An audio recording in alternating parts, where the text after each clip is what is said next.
Hey guys, welcome back to Black Magic Craft. It is a new week and it's time to continue on these Frostgrave resin tiles. Now, if you missed part one, don't start here. Go back, watch part one to see how I got to this point. With my giant master mold created, I can now start pouring resin and hope that they come out good.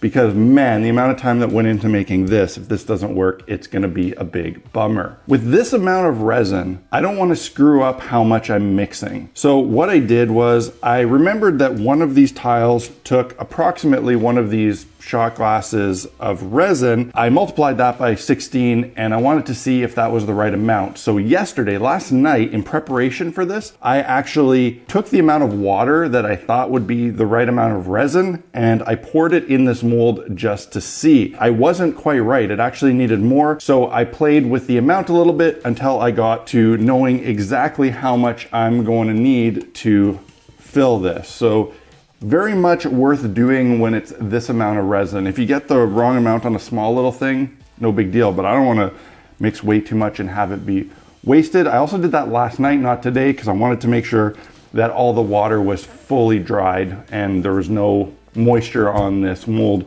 when pouring the resin. Doing this made me think about what is likely going to be the big pitfall in this week's episode. And that is simply the amount of resin. I doubt I have enough resin to complete as many of these tiles as I want. I'm gonna see how far it goes and see where we get. I really don't think it's gonna be enough, and if it's not, that's gonna be difficult because then I'm gonna have to try to find some more locally. And these I had ordered online. I do know of a few places locally that might sell it. We'll see. If I run out, maybe this video will turn into a little bit of an outing exercise. Anyway, for now, let's mix.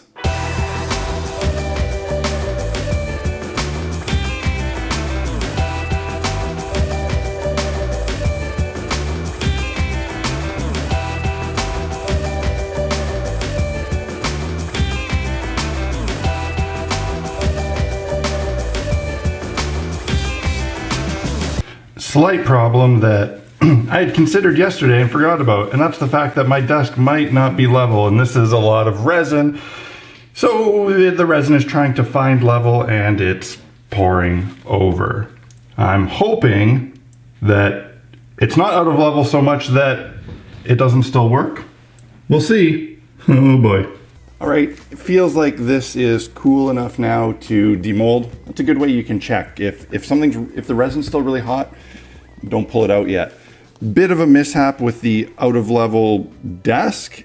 More than likely, it was actually the back of the mold not being flat that was causing it to be out of level and not the desk. And I can see here that it's a bit low, here's a bit high, and right here you can see there's a high point in the mold that is barely covered in resin. So I expect when I pull this, there's gonna be a hole there, which isn't gonna be the end of the world on these tiles for what they are.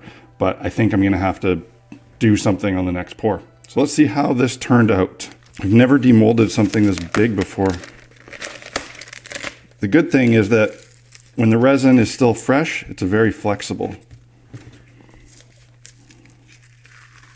It's coming out pretty easily, I think. We'll see when we get here. I don't want to tear it. Just trying to get underneath.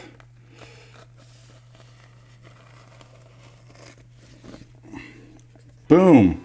And there is one big tile. It's pulled out all the remnants of plasticine that were on the mold. Turned out pretty good. Even in the spot where it's thin, it still grabbed enough of the detail that there's not a hole. Got tons of little air bubbles on here because my rubber mold actually has a bunch of bubbles in it. Such is life when you're not working with a pressure pot and vacuum chamber, but that's okay. This turned out pretty good. As you can see, it's still flexible. And it's going to be flexible for the next, well, I'd say 15, 20 minutes. So it's important at this point that I'm going to put it on the floor just to lay flat. And here, take a look. Came out pretty good. You can see the 3x3 tile pattern more than I would like, but it's still okay. It's going to look pretty good once it's painted up, I think. So now what I'm going to try to do is put something underneath this so I can shim it and level it, and I'm just gonna keep pouring.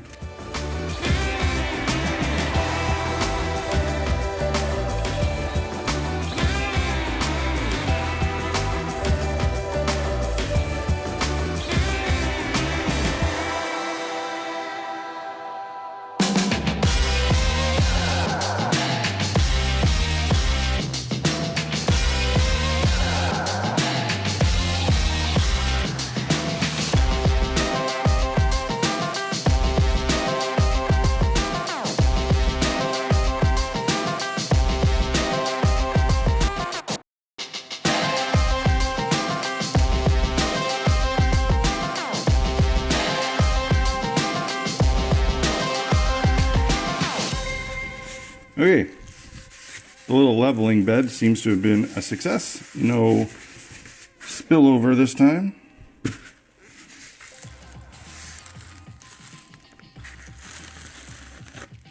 There we go.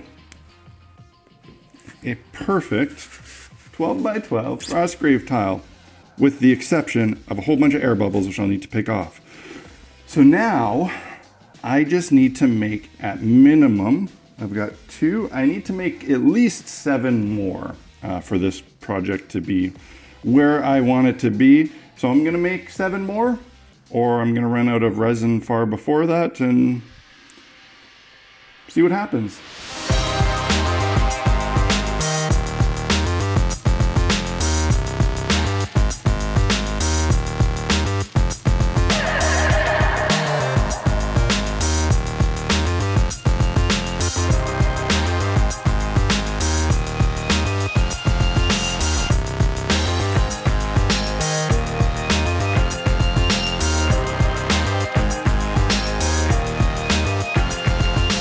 Good news! I have all of my castings complete. I had more than enough resin. I had enough to do the 9 tiles that I needed and a little bit extra that allowed me to do 2 more, which is great because those 2 I'll be able to cut up and use as my transition tiles that I plan on making in the future from snowy, forest, hill, whatever to city. So no trip to buy resin and no more resin expiring on my shelf. So that's great. And it didn't take that long. I didn't quite keep track of time, but maybe 3 or 4 hours to cast them all, which is a far cry, a great improvement over the, 64 hours I predicted if I was doing them in 3x3. So that pivot was worth it.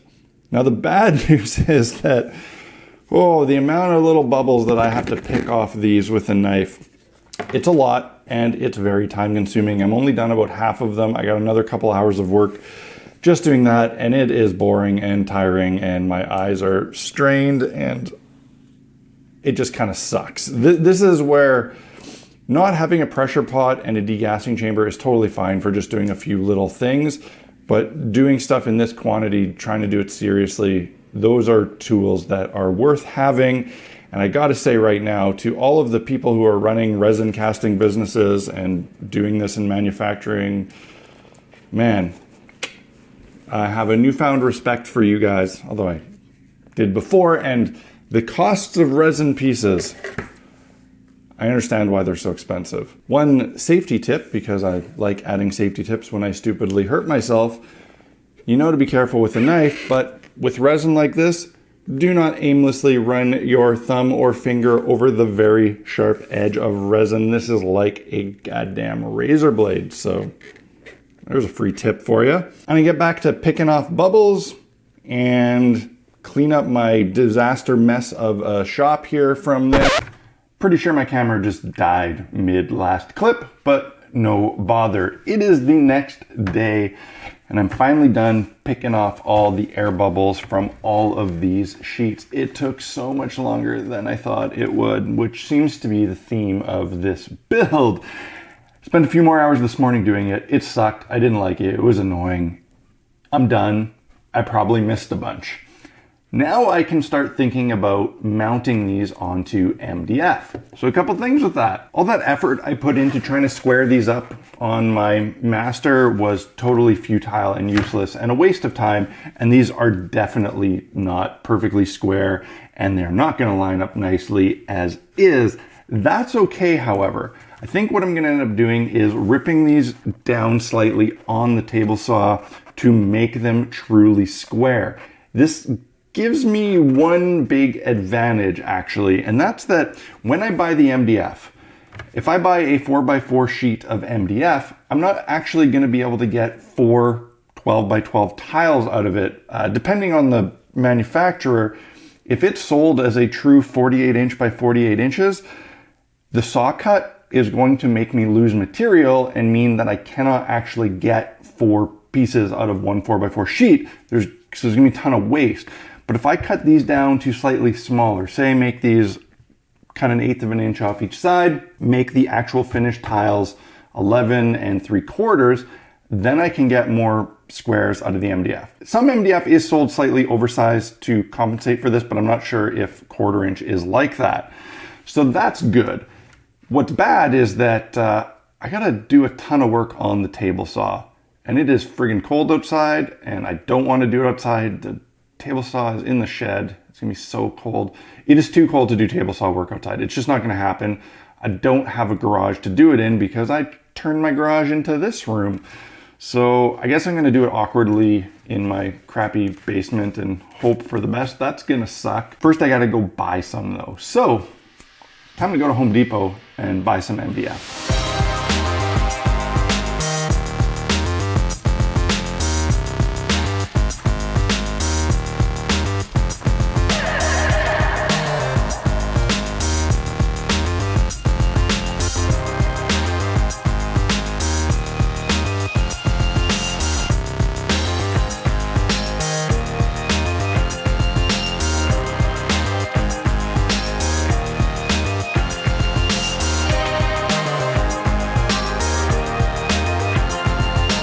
Oh, we got a train. All my Winnipeg peeps know how annoying a train at this intersection is. God damn it.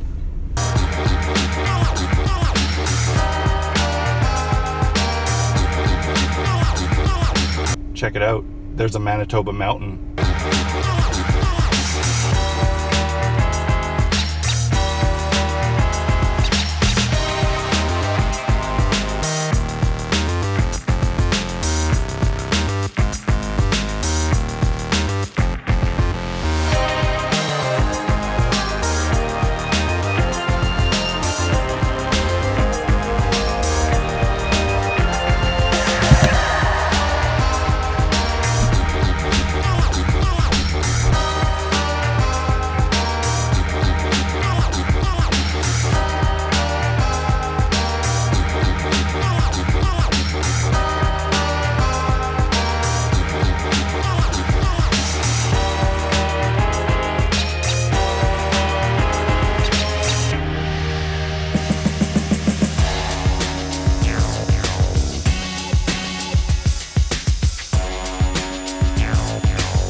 And through the power of video, all my tiles are cut. I also cut all my MDF squares, but I skipped over filming that because it was just a bunch of boring cutting in a really small, awkward space.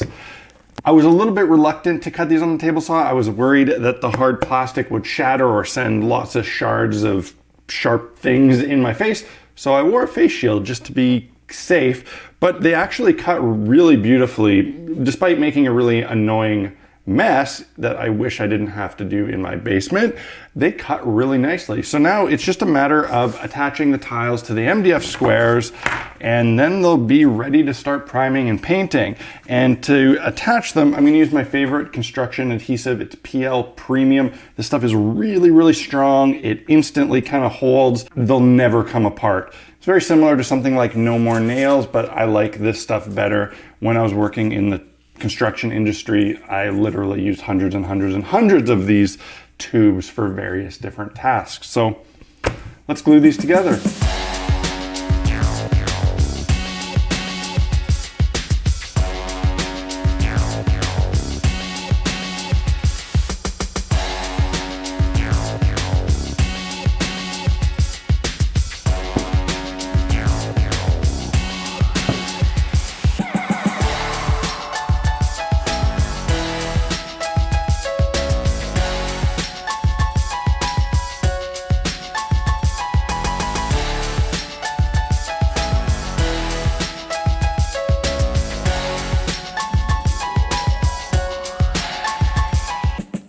So these are getting close to completion, getting close to being usable. As you can see, they can make up a massive gaming area. I've got the 9 1x1 tiles, so that makes a 3x3 gaming area. And then I have all of the border tiles to turn it into a 4x4 board. And where you just see MDF, that will later become big snowy hills that will transition from snow to the city streets. I made one single one that is a corner piece so I could do this layout, but I also have enough of these side pieces that I could do a layout where there is a 2x4 section of the full cobblestone and then 4 transition and 4 transition on each side. So I can get a whole bunch of different options out of this. The cutting on the table saw actually worked really well because that gave sharp, hard edges that make these tiles butt into each other really nicely. And overall, the thickness variation is not too bad and they sit pretty nicely next to each other. Sometimes there are some spots where there's a thinner tile going up to a thicker one, but usually if you spin it around, you'll find a way that it works pretty good. So I'm happy with that overall. I still have some bubbles on them that I missed, but you know what? I want to say thank you to the commenter on part 1 who actually said something pretty brilliant, that those bubbles just look like pebbles. I never thought of that. So the few that I missed are just gonna look like little pebbles that are locked into the cobblestone. So I'm happy about that. I like that. Good way of thinking. I hope you guys enjoyed this video. If you did, hit that like button and let me know in the comment section below, even if you're not interested in making resin tiles. I hope you learned something. I hope it was inspiring, and I hope this video was at least entertaining. If you want to pick up any tools or supplies for your own build, head over to blackmagiccraft.ca. There I have links to all of my favorite stuff that I use and recommend. Those are affiliate links, and purchasing through them helps fund videos like this one. Also, if you really love these videos I make and you want to help me keep making them every week, the best way you can do that is by supporting Blackmagic Craft on Patreon. Through Patreon, I am able to dedicate a ton of time and effort into making these videos, because trust me, they are a lot of work, but I love doing it for you guys. That's it for this week, guys. Cheers. See you next week.